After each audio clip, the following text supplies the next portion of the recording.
നൌഷാദ്, ഒരു പക്ഷേ നടപ്പാക്കിയേക്കും, ഒരു പക്ഷേ നടപ്പാക്കിയേക്കില്ല. അത് ബുധനാഴ്ച നമുക്കറിയാൻ കഴിയും അതിന്റെ ആ തീരുമാനം. അപ്പം നടപ്പാക്കാൻ തീരുമാനിച്ചാൽ ലീഗ് എന്ത് ചെയ്യും? പിന്നെ എന്നോട് ചോദ്യം ചോദിക്കുന്ന അപൂർവമായിട്ടാണ് ഈ ചർച്ചയിൽ. അതുകൊണ്ട് ഉത്തരം പൂർണ്ണമായിട്ട് പറയാൻ സമ്മതിക്കണം കേട്ടോ. നേരത്തെ സമ്മതിച്ചിട്ടില്ല, അതിലൊരു പ്രയാസം.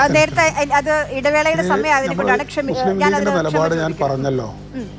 ഇത് കേരളത്തിൽ PM-ശ്രീ നടപ്പിലാക്കുന്നതിന് അനുകൂലമല്ല മുസ്ലിം ലീഗിന്റെ നയവും നിലപാടും. അപ്പോൾ PM-ശ്രീ പദ്ധതിയിൽ നിന്ന് എങ്ങനെ നമുക്ക് പിന്മാറാം എന്ന് പഠിക്കുന്നതിന് വേണ്ടിയിട്ടും അതിന് സാങ്കേതികമായിട്ടും നിയമപരമായിട്ടുള്ള വശങ്ങൾ പരിശോധിക്കുന്നതിന് വേണ്ടിയിട്ടാണ് മന്ത്രിസഭാ ഉപസമിതി വെച്ചിട്ടുള്ളത്. പിന്നെ ഈ ചർച്ചയുടെ തുടക്കം മുതൽ ഇങ്ങനെ പറഞ്ഞുകൊണ്ടിരിക്കുന്നുണ്ട്, ക്ഷീരബല 101 ആവർത്തിക്കുക എന്ന് പറഞ്ഞതുപോലെ UDF കൺവീനർ അടൂർ പ്രകാശ് പറഞ്ഞു എന്ന് പറഞ്ഞു. അദ്ദേഹം കൃത്യമായി ഇന്ന് പത്രക്കാരോട് പറഞ്ഞിട്ടുണ്ട്, UDFന്റെ ഉന്നതാധികാര സമിതിയിൽ ഇന്നലെ ചേർന്ന UDF മീറ്റിങ്ങിൽ PM-ശ്രീയുമായി ബന്ധപ്പെട്ട് ഒരു വിഷയവും ചർച്ച ചെയ്തിട്ടില്ല. എന്തുകൊണ്ട് ചർച്ച ചെയ്തിട്ടില്ല? അത് മന്ത്രിസഭാ ഉപസമിതി ചർച്ച ചെയ്ത് നിയമവിദഗ്ധരുമായി, വിദ്യാഭ്യാസ വിചക്ഷണരുമായി സംസ്ഥാനത്തിന്റെ ഉത്തമ താല്പര്യത്തിന് എന്ത് ചെയ്യാൻ പറ്റുമെന്ന് ചർച്ച ചെയ്ത് മന്ത്രിസഭാ ഉപസമിതിയുടെ റിപ്പോർട്ട് UDF-ൽ വന്ന് UDF അതിൽ നയപരമായൊരു തീരുമാനമെടുത്ത് എന്നിട്ടാണ് സർക്കാർ അതിൽ തീരുമാനമെടുക്കുക. അപ്പോൾ അത്രയും സാവകാശം ഇതിന് വേണ്ട. ഇതിൽ ഞാൻ വളരെ കൃത്യമായിട്ട് പറയുകയാണ്, ഈ ഇരുട്ടിന്റെ മറവിൽ പിണറായി വിജയൻ ഒപ്പുവെച്ച PM-ശ്രീയിൽ നിന്ന് വെളിച്ചത്തിന്റെ തെളിച്ചത്തിൽ എങ്ങനെ സംസ്ഥാനത്തെ രക്ഷിച്ചെടുക്കാം, അതിനോടൊപ്പം തന്നെ നേരത്തെ ഇവിടെ പറഞ്ഞതുപോലെ SSKയുടെ ഫണ്ട് നമുക്ക് വേണം, അതുപോലെ തന്നെ ഇവിടെ SSAയുടെ ഫണ്ട് വേണം, സംസ്ഥാനത്തിന്റെ വിദ്യാഭ്യാസ പുരോഗതിക്ക് വേണ്ട കേന്ദ്ര സഹായങ്ങൾ വേണം. ഇതൊക്കെ വാങ്ങിയെടുക്കുകയും എന്നാൽ RSSന്റെ കാവ്യ അജണ്ട ഒളിഞ്ഞിരിപ്പുള്ള കേന്ദ്ര ഗവൺമെന്റിന്റെ NEP അടക്കമുള്ള അവരുടെ അജണ്ടകൾ ഒളിഞ്ഞിരിപ്പുള്ള PM-ശ്രീ പദ്ധതി കേരളത്തിൽ ഒരു ഘട്ടത്തിലും നടപ്പിലാക്കില്ല. കേരളത്തിൽ അത് ഇവിടെ നേരത്തെ പറഞ്ഞല്ലോ, തമിഴ്നാടിന് SSK ഫണ്ട് ലഭിച്ചതും ലഭിക്കാത്തതുമായുള്ള വശം പരിപൂർണമായി കൺകറന്റ് ലിസ്റ്റിലുള്ള വിദ്യാഭ്യാസം, എഡ്യൂക്കേഷൻ കൺകറന്റ് ലിസ്റ്റിലായതുകൊണ്ട് തന്നെ പരിപൂർണമായി കേന്ദ്രത്തിൽ നിന്ന് സംസ്ഥാനത്തിന് അവകാശപ്പെട്ട അർഹതപ്പെട്ട ഫണ്ടുകൾ വാങ്ങിയെടുക്കുകയും എന്നാൽ സർക്കാരിൻ്റെ കേന്ദ്ര ഗവൺമെന്റിന്റെ ഈ സ്ഥാപിത താല്പര്യം സംരക്ഷിക്കാൻ വേണ്ടിയിട്ടാണ് ബ്രിട്ടാസ് ബ്രിഡ്ജിലൂടെ പോയി ഇരുട്ടിന്റെ മറവിൽ ഒപ്പുവെച്ചത്.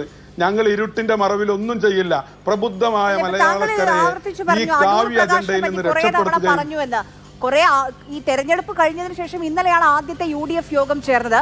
ആ യോഗത്തിന് ശേഷം നടത്തിയ വാർത്താ സമ്മേളനത്തിലാണ് ഈ സ്കൂളുകൾ തീരുമാനിക്കുമെന്നുള്ള തീരുമാനം UDFന്റെ കൺവീനർ പറഞ്ഞതാണ്. ഇന്ന് PK കുഞ്ഞാലിക്കുട്ടി അദ്ദേഹത്തെ തിരുത്തി, അതുകൊണ്ട് ഉച്ച കഴിഞ്ഞ് അദ്ദേഹം വന്ന് പറഞ്ഞതിൽ നിന്ന് U-ടേൺ അടിച്ചു. അപ്പൊ പിന്നെ അത് പറയണ്ടേ? U-ടേൺ അടിച്ചതല്ല, ഐക്യജനാധിപത്യ മുന്നണിയിൽ അത്തരത്തിലൊരു ചർച്ച ഉണ്ടായിട്ടില്ല. അതാണ് ശരി. കുഞ്ഞാലിക്കുട്ടി സാഹിബ് പറഞ്ഞതാണ് ശരി. കുഞ്ഞാലിക്കുട്ടി സാഹിബ് പറഞ്ഞതാണ് ശരി. അത് ഇന്നലെ ചർച്ച ചെയ്തില്ലെങ്കിൽ പിന്നെ എന്തിനാണ് അത് കഴിഞ്ഞുള്ള വാർത്താ സമ്മേളനത്തിൽ UDFന്റെ ഐക്യജനാധിപത്യ മുന്നണിയുടെ കൺവീനർ അങ്ങനെ പറഞ്ഞത്? സ്കൂളുകൾ തെരഞ്ഞെടുക്കും, UDF തീരുമാനിക്കും ഏതൊക്കെ സ്കൂളുകളിൽ PM-ശ്രീ നടപ്പാക്കുമെന്ന്. കൺവീനർ പറഞ്ഞതിനെ കൺവീനർ തന്നെ കൃത്യമായി ക്ലാരിഫൈ ചെയ്ത് വ്യക്തമാക്കി എന്ന് പറഞ്ഞു. അതോടുകൂടി അത് അവസാനിച്ചു. ഇനി അതിൽ കൂടേണ്ട കാര്യമില്ല. അതായത് ലീഗ് തിരുത്തിയപ്പോൾ, ലീഗ് തെറ്റ് ചൂണ്ടിക്കാണിച്ചപ്പോൾ UDF നിലപാട് മാറ്റിയ, അങ്ങനെയല്ലേ അതിനെ മനസ്സിലാക്കേണ്ടത്? അല്ല, ഐക്യജനാധിപത്യ മുന്നണി ഈ വിഷയം ചർച്ച ചെയ്തിട്ടില്ല. ചർച്ച ചെയ്യുക മന്ത്രിസഭാ ഉപസമിതിയുടെ റിപ്പോർട്ട് വന്നതിന് ശേഷമാണ്. അപ്പോഴും എന്റെ ആദ്യത്തെ ചോദ്യം, ചർച്ച ചെയ്യാതെ എന്തിനാ അത് പറഞ്ഞു? അതുകൊണ്ടല്ലേ ഈ കോലാഹലം മുഴുവൻ ഉണ്ടായത്? അതിനെ ബഹുമാനപ്പെട്ട UDF കൺവീനർ തിരുത്തി പറഞ്ഞതോടുകൂടി അത് അവസാനിച്ചു. അദ്ദേഹം തിരുത്തി പറഞ്ഞല്ലോ, അങ്ങനെ ചർച്ച ഉണ്ടായിട്ടില്ല. അപ്പോഴും ചർച്ച ഉണ്ടാകാതെ എങ്ങനെയാണ്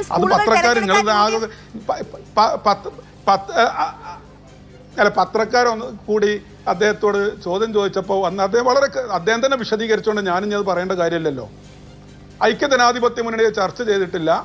UDF-ന്റെ എല്ലാ ഘടകകക്ഷി നേതാക്കളും പങ്കെടുത്ത സമ്പൂർണ്ണമായ UDF യോഗമാണ്, മുഖ്യമന്ത്രിയുടെ അധ്യക്ഷതയിൽ ചേർന്ന UDF യോഗമാണ്.